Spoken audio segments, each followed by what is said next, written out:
Such a great combination of bard and great heart and healer. Quick note, we are going to have a lunch table for people who feel called to go deeper with him. We have some unprecedented discounts that I wasn't even consulted on, so they're very low. On all of his trainings bundled together, Peace Ambassador training, there's a Teach Peace course coming. There's, you can do downloads. So we're kind of bundling together all of James' work just for people today. It's not going to extend beyond tonight to get a really extraordinary discount on a whole body of work that can just transform your whole relationship to peace building. So you can get that at the back table and have lunch with him as well if you feel called to go deeper in the Peace Ambassador work. So next I have the great honor and privilege of bringing on Marianne Williamson, who was one of my longtime heroes who I eventually became friends with, and I feel very blessed to be friends with her. She's a New York Times bestselling author multiple times over, real pioneer in the field of new consciousness and spirituality, but also, more importantly, a pioneer in bringing new consciousness together with practical social change work, and especially in the realm of peace. She's one of the founder of the Peace Alliance, which advocates for a Department of Peace. She's been a pioneer, continually at the edge, and she also reminds us that peace doesn't always have to be sweet and soft. It can be strong as well, which I think is a really important message for all of us. So let's warm welcome for Marianne Williamson.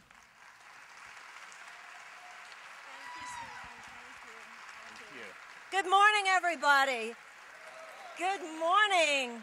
Thank you. I'm honored to be here, and what a beautiful building, and to hear all the people who are speaking and sharing such really great ideas. As a matter of fact, I'd like to start this morning by taking up a little bit of what James was sharing with us. First of all, his comment that Gandhi said he could not teach nonviolence to cowards. And first of all, something else he said, I agreed with everything he said, but he was talking about how sometimes peace builders are ambivalent about power itself. So I'd like to have a conversation with you this morning about power, specifically political power and the peace building movement. You know, Martin Luther King Jr. said there are two kinds of peace. He said that there's negative peace and there is positive peace. He said negative peace is where there is no outright violence or agitation, but there is an underlying tension and anxiety. He said positive peace could only be predicated on brotherhood and justice. Now, most of us are American citizens. All of us are global citizens.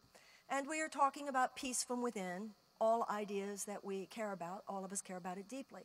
We're talking about alternative peace-building projects, alternative peace-building processes, which all of us care about deeply.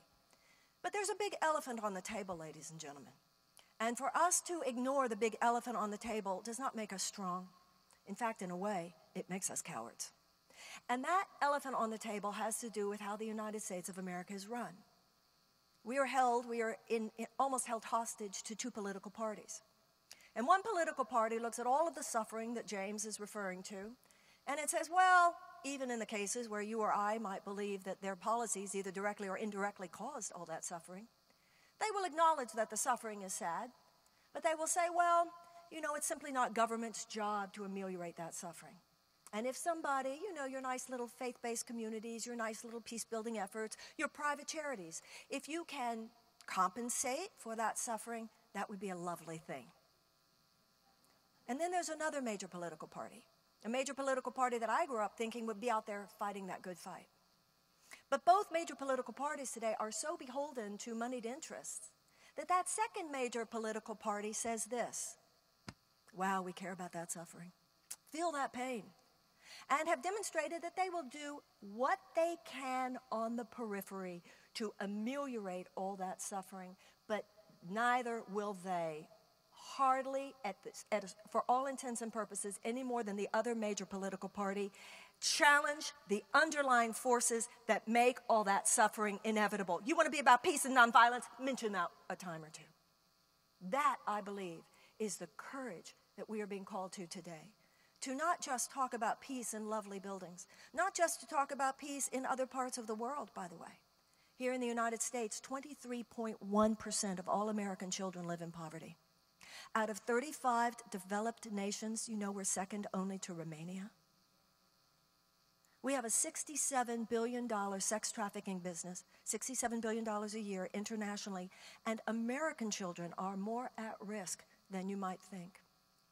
The incarceration rates in the United States are higher than any nation in the world. We imprison more people in our country than any nation in the world. We imprison more people in our country than any nation ever has.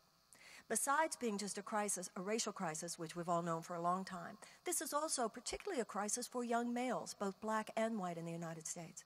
Compared to 20 years ago, a young male, either race, stands 4 times the chance of being incarcerated than that male did 20 years ago. 95% of all of incarcerated people in the United States are young men and boys. Now, we all know about the income inequality. Louis Brandeis, late Supreme Court Justice of the United States, said, you can have large amounts of money held in the hands of a very few, or you can have democracy. You cannot have both. So even when James O'Day was talking just now about the peace building between Israeli parents and Palestinian parents, we know, ladies and gentlemen, that the vast majority of people on this earth are good people. That's not even a question. I visited Israel in September. I had the honor of meeting with the U.S. ambassador there. And he told me something very interesting. He said, the majority of Palestinians and the majority of Israelis do not hate each other. They fear each other, but they do not hate each other. And I was very impressed when I was in Israel because I felt that the conversation there was so much more sophisticated and so much more nuanced than it is here. These people are not stupid. They know that they have basically taken the process to as far as it can go in a political sense. But what's happening in Israel and what's happening in the Palestinian territories and what's happening in the United States of America is that a relatively small group of people who do not represent the higher angels of the nature of the people that they represent have got one thing on their side. They don't have the numbers, but they have the power. Ladies and gentlemen, it's not going to change anywhere in the world until we are willing to change it in the United States of America.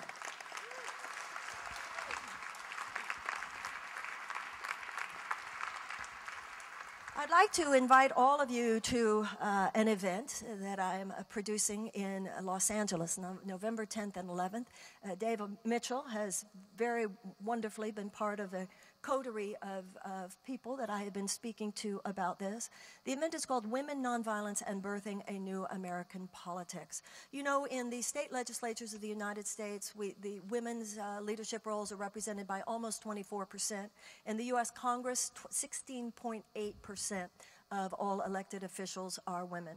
Now, when you look at something like I was mentioning before, the child poverty rate, the incarceration rates, the sex trafficking, not to even mention militarism in the United States, so many of the issues that we're talking about with peace building are very difficult for us to bring forth in any genuinely powerful way when you have, what, at very minimum, $700 billion a year that we are spending on our military in the United States.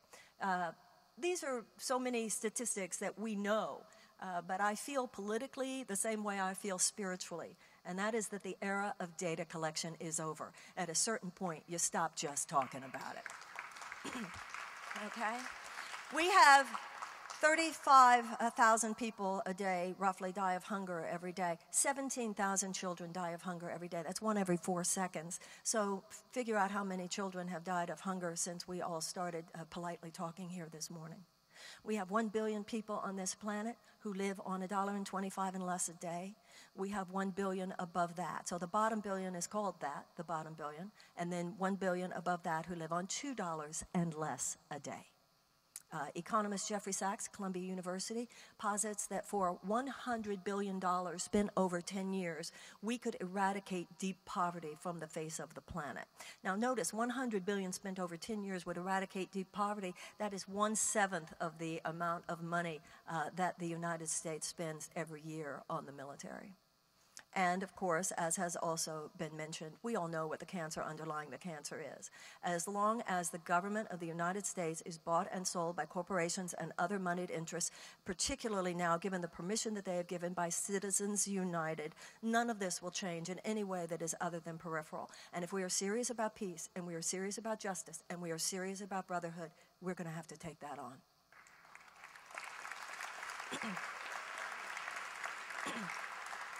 And so what that leaves us with, of course, is the need for some very serious political effort. It can't just be conversation. It can't just be nice person to person. And listen, I have a career myself, and I have a lifelong spiritual journey of understanding about that person to person, understanding about the way love has to heal our hearts, understanding, as Gandhi said, that the end is inherent in the means, that an angry, I related to what James was saying. I used to be an angry peace protester. I understand all that. We understand all that. But you know, it's like when Germaine Greer said, the opposite of patriarchy is not matriarchy, but fraternity. The opposite of unethical and aggressive and immoral and even abusive exercise of power is not to over-yang. The answer to over-yang is not to over-yin. So the feminine force can't just be sitting here talking about it either. You know, in every advanced mammalian species that survives and thrives, there is a common anthropological characteristic, which is the fierce behavior of the adult female of that species when she senses there is a threat to her cubs. Look at the mama bear, and look at the tiger, and look at the lion and how they behave. Do you know, even among the hyenas, that the adult female hyena they encircle the babies, the cub hyenas, while they're feeding, and will not let the adult male hyenas get anywhere near the food until the babies have been fed. Surely the women of America could do better than the hyenas. And let's be very clear about that when we say that this is typical and characteristic of every species, advanced mammalian species that survives and thrives. What does that mean?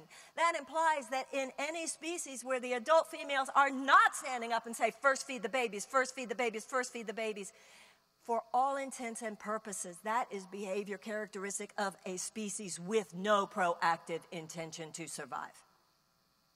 And I don't think that it is a complacency in our hearts, but perhaps it is an issue of courage, like we were talking about before. Why do we not want to take this on? Well, for the spiritual seeker, for the true peace builder who knows that love begins as something that begins in the heart and then flows out. As Martin Luther King said about Mahatma Gandhi, he said he was the first person in human history who took the love ethic and lifted it beyond mere interpersonal relationship and turned it into a broad-scale social force for good.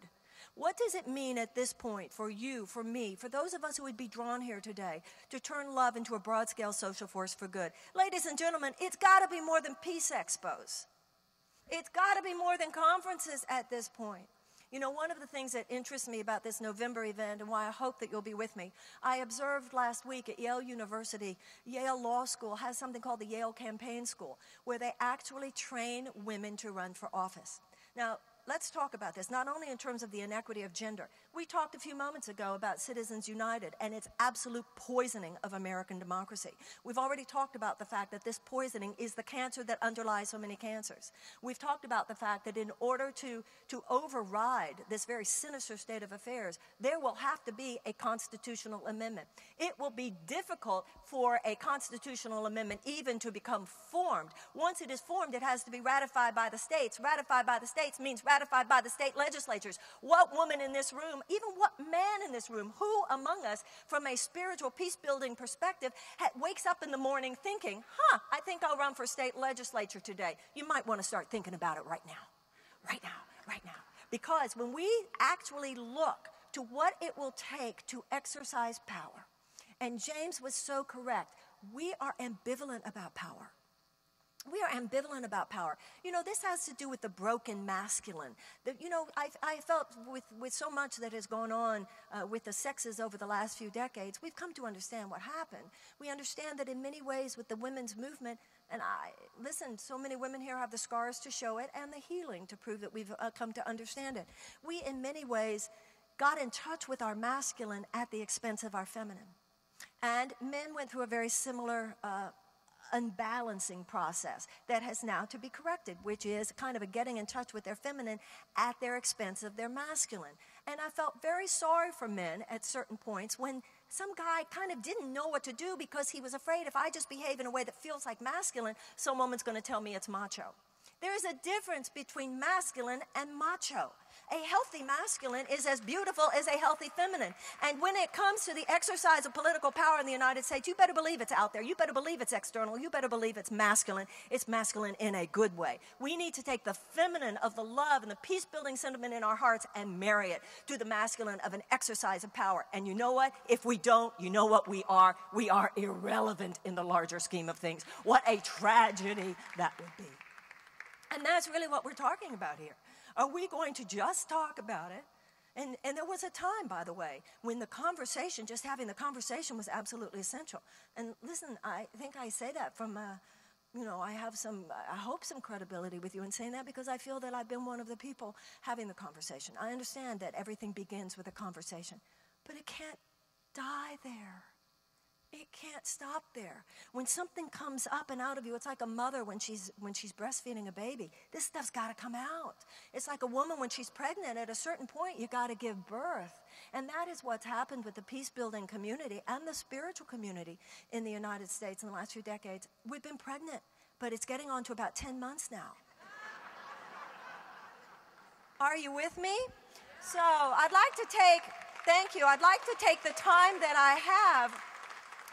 And since I believe by your reaction that you kind of get the point here and that we all get this point, we just put it on the table. If it's all right, what I'd like to do is put it out to you. If anybody has any questions or comments that I could reflect on and do the conversation from that point, since we won't have time for actual questions and answers after I speak. Is there anybody who has anything that you'd like to say or ask? Yes, ma'am. Hi, Charlene Reeves. I'm just wondering what you are doing in order to move women into the political arena and how they're doing that. Okay. The event on November 10th and 11th will concentrate on 4 specific issues, obviously because that's educational. First of all, let me go back, say something else, even before it concentrates on issues.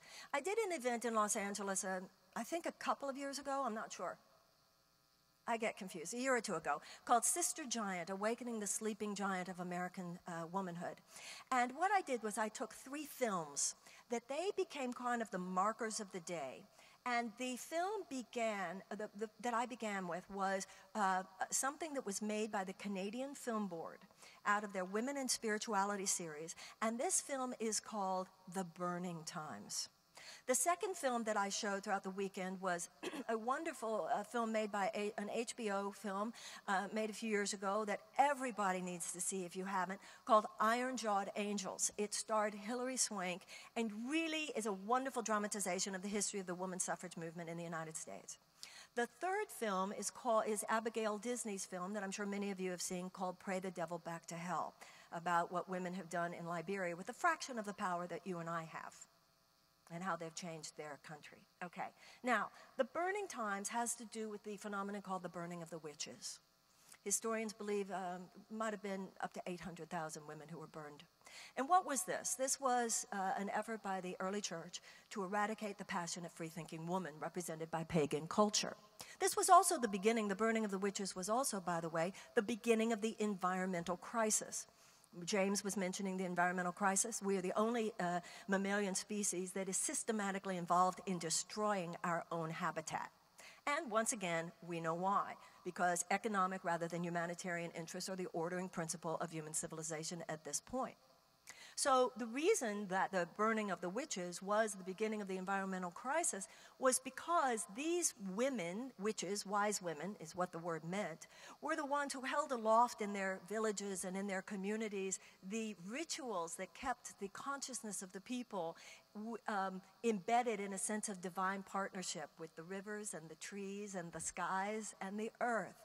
And 2 things were meant to be happening. The early church wanted to eradicate these women, number 1, because they were seeking to introduce a dispensation where the idea of divine partnership with nature would be replaced by what they deemed a biblical injunction that God gave man dominion over nature. That's number 1. Number 2, they needed to get rid of pagan culture because pagan culture was held aloft in the consciousness of the West by these women and by a very passionate, free-thinking woman. Anytime you have any system that seeks control, it seeks to get rid of the passionate, free-thinking woman. Why? Because passionate, free-thinking women tend to raise passionate, free-thinking children. Passionate, free-thinking children tend to become passionate, free-thinking adults. And passionate, free-thinking adults are very difficult to manipulate and almost impossible to control. That is why. Now, if you have 300 years during which parents know that if their little girl displays any magic, any intuitive understanding of things, if her hands can heal, if she's demonstrating that she's got something, and those parents know what is happening to women who clearly have something, wouldn't those parents say to their little girls, shh, be beige, be very subtle, don't show the power that you have. We have a cellular memory of a time when a woman simply expressing her power was punished savagely. In too many cases, it still is. We eradicated slavery. We still have not eradicated racism. We have eradicated the institutional oppression of women in the Western world. We still have not eradicated the projection of guilt and suspicion onto the passionate woman. All we've done is shifted the continent from witch to bitch. So what has happened is that what is holding women back, we have the power to run for office, we have the power to take leadership positions, but the problem is what they say about us when we do, and the even sometimes unconscious ways that people will seek to cut us off at our knees. And so even though we have suffrage, even though we have the power to run for office, and even though in case after case, statistically, it's demonstrated that when women do run for office, we win at the same rates as men do. The chains that are holding us back are more internal. And you know, it's interesting when you look at all the brain studies that have been done about the feeling function and the thinking function in a man's brain versus a woman's. We lead with the feeling function. Now, this makes us stronger in politics, and it makes us more vulnerable. It makes us stronger because of the things that we care about. We don't want to hear the economic argument until first we hear what are the babies being fed? Are the babies being fed? On the other hand, given how dark and dirty it's become in American politics, we are more vulnerable. We're likely to go to bed for 3 days when we feel humiliated and embarrassed, more than a guy will, for the most part. So the first part of November 10th will be a discussion about dismantling the internal chains that bind us. If we are to be the fierce mothers of our generation and of our world. The second part of that day will be speaking about the issues, a real education about the issues, having to do with child poverty in the United States, what kind of legislation would be necessary, having to do with the risk of our children to the sex trade industry, what kind of legislation would be necessary. A real education about the incarceration rates in the United States, an understanding of the workings of the prison industrial complex and how the prison lobby keeps this situation in place and what it would take legislatively to change this, and also an education in the issue of Citizens United and the efforts now being made, legislative and otherwise, to override it both with federal legislation and through a constitutional amendment. The second day, Yale University, the Yale Campaign School, is actually sending 3 people out. This will be a marvelous opportunity. You don't have to go to New Haven, Connecticut. You can just go to Los Angeles, and you will have a day-long training. It's normally a 5-day training over there. You can have a day-long training in actually what it takes to either run for office or be involved in a very serious way in a woman's campaign. And, you know, I don't know if anybody here is supposed to run for office. That's not my business. But what I feel is my business is I would love to provide, to the best of my ability, a situation where you would leave the room knowing, I just might, because now I know how. Does that make sense? Okay. Who's next? Yes, back there. Yes. How's it coming?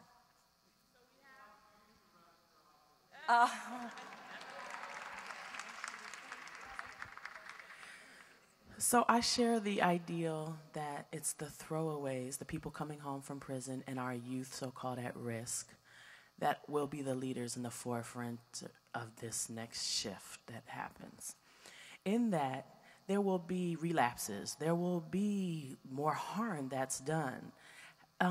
How do we create a safe place for that evolvement? It's like, how do you evaluate self-development? right? So we take these steps up, we take these steps back, and as we're moving and shifting, there are gonna be obviously these steps back, but we can't lose ourselves in that. We can't drown ourselves in that. My comrades here, people in this work, as well as these leaders that are yet to be born and remembered of their greatness. We've already talked this morning about how everything begins with a conversation. And everything we do is infused with the consciousness with which we do it. We must be vigilant within ourselves. We must be vigilant about our conversation, and we must be vigilant about our process. With respect, I actually am not enrolled in the first thing that you said. I don't think any socioeconomic group has a monopoly on suffering, no socioeconomic group has a monopoly on wisdom, and no socioeconomic group has a monopoly on leadership potential. That I am radically American that way. So I don't believe that it's just the throwaways. This entire country, the people of the United States, rich or poor, we're all suffering. Most people just don't know it. Right, under the current system. So I don't look at any group of people according to how they are on the outside. For us to say only the poor will lead the way is no less prejudicial than to say only the rich will lead the way. A prejudice against the rich is no less prejudicial than a prejudice against the poor. I also don't agree that it's going to be people who aren't born yet because there's no time for that. This generation at this point cannot indulge, well, the young will do it, because if we don't do it, God help the young. Does that make sense?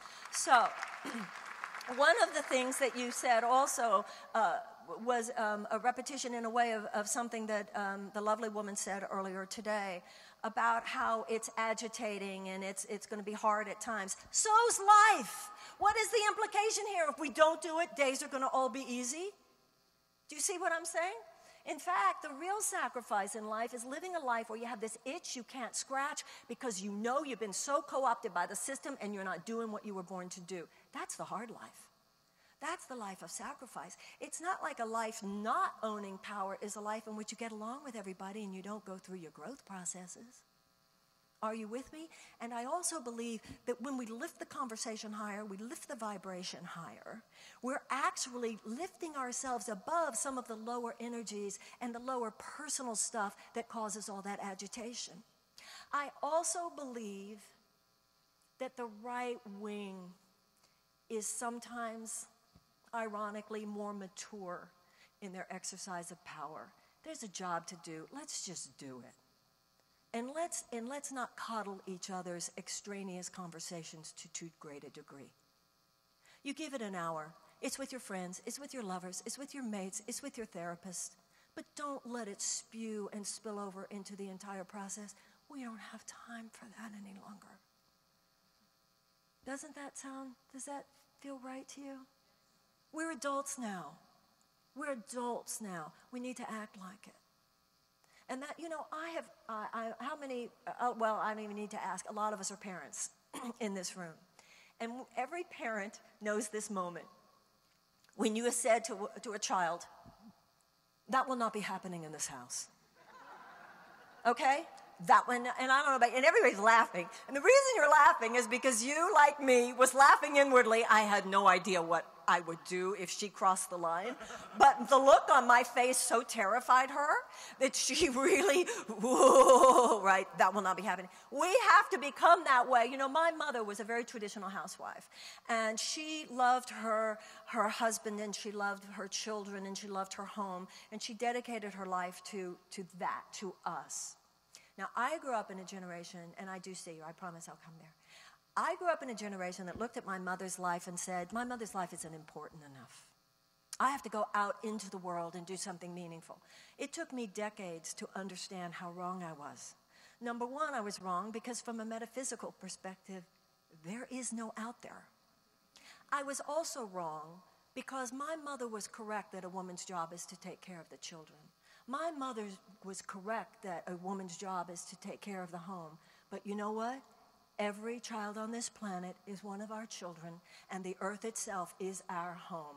The archetype is absolutely correct. And we need to become, just as a parent with their own child says, that will not happen in this house. We need that same mentality about this entire earth, about the desecration of the earth, about the extraordinary economic injustice on this planet, about the extraordinary oppression and starvation even of children in this world for no other reason than that they cannot wield economic power, because how could they have economic power? We need to look at the 23% of children who live in poverty in the United States, the environmental desecration on this planet, the systemic economic justice in this planet, in this country and in this world, and we need to, like any parental generation, say, that will not be happening in this house.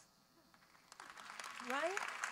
So that is a higher conversation, and to me, for me personally, this is the conversation that is born out of the love that we're all feeling, because any parent knows I can't just love my child. I have to do certain things that display that love. Anyway, you get that point. Yes, sir. Yes, very quickly, because I don't have a lot of time here.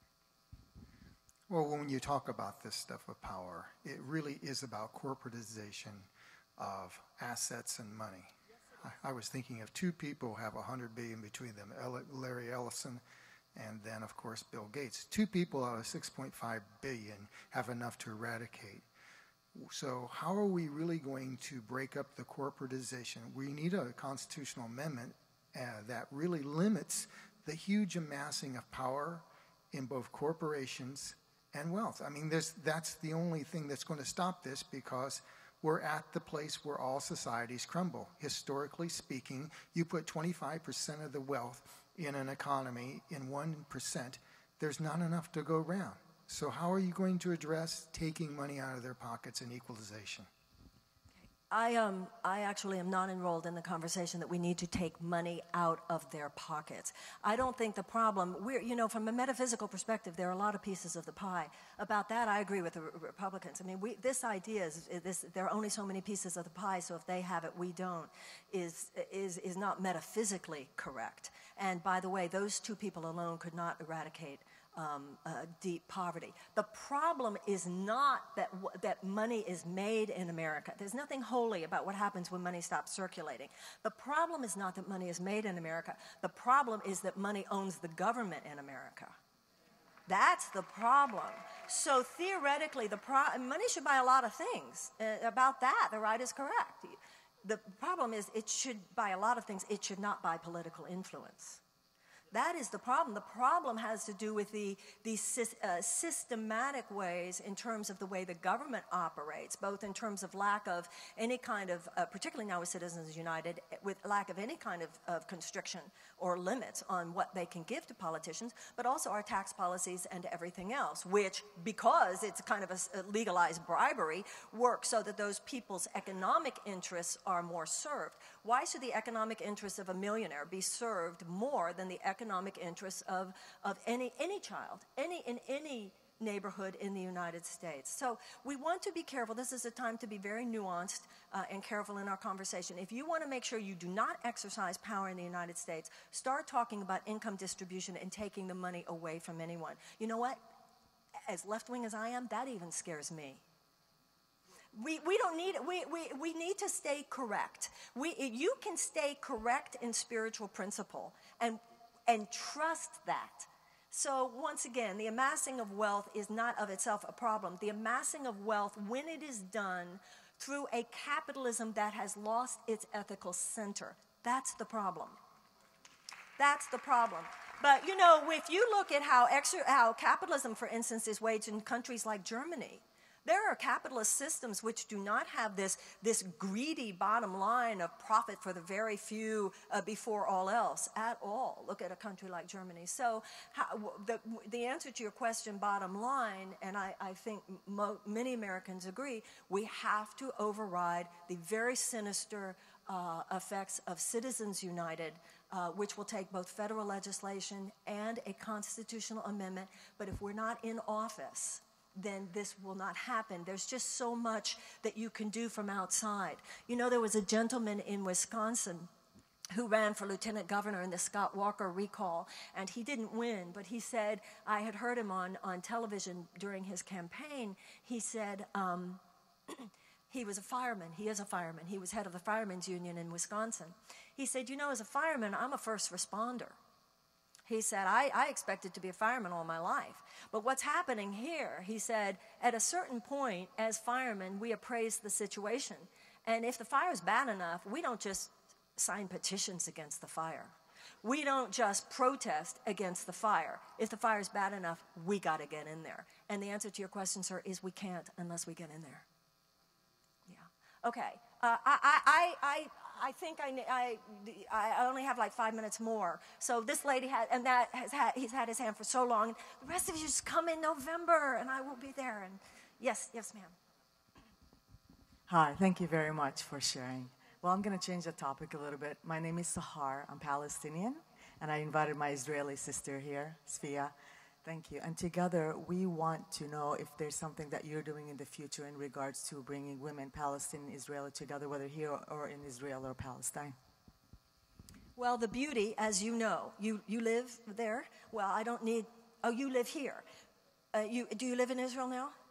Okay, so you know, and I've been there, and you know, the last thing they need is some American to come and say, this is how we're going to do it. The beauty in that area of the world is how many of these programs do exist.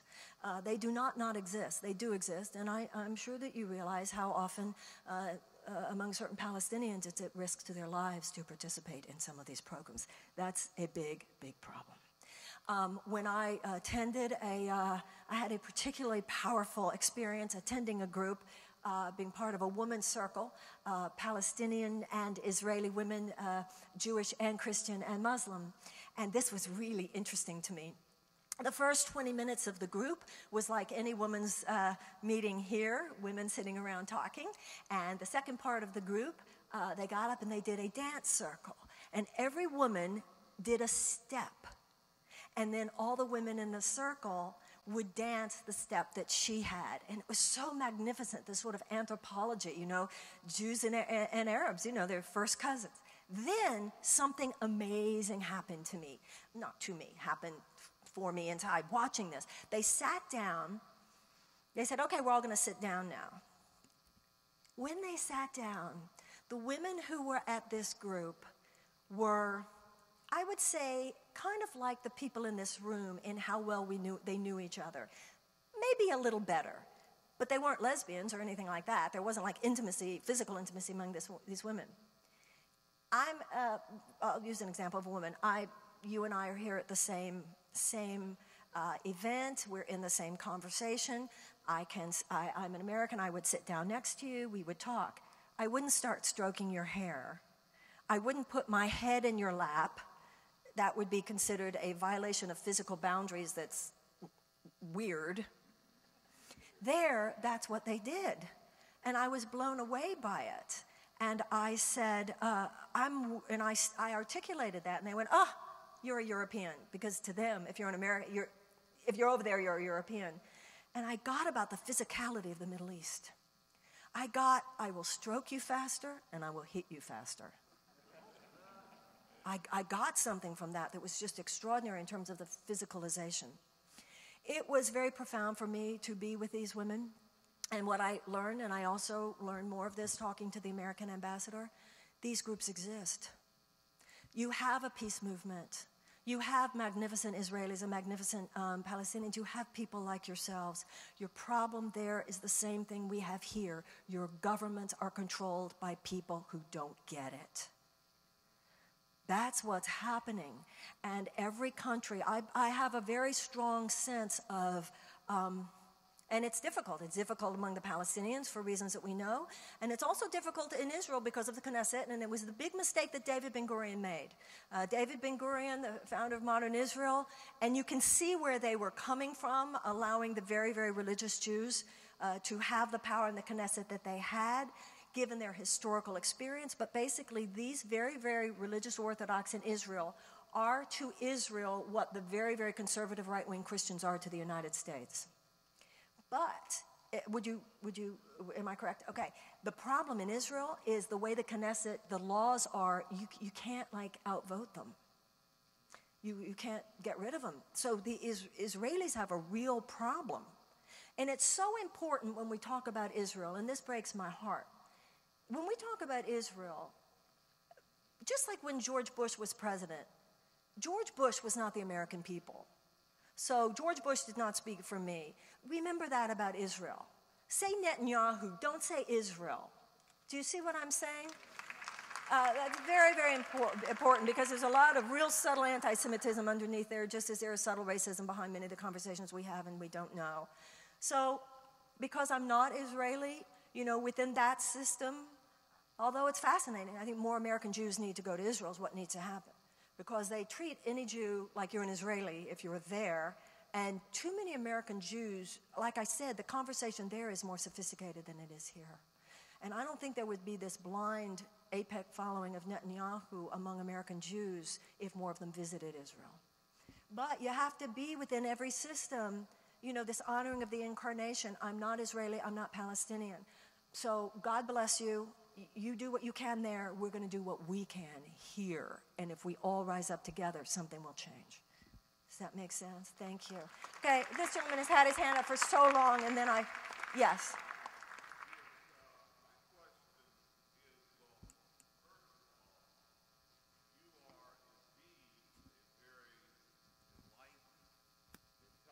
Thank you. Excuse me. Sorry. And that we appreciate. Thank you. My question is,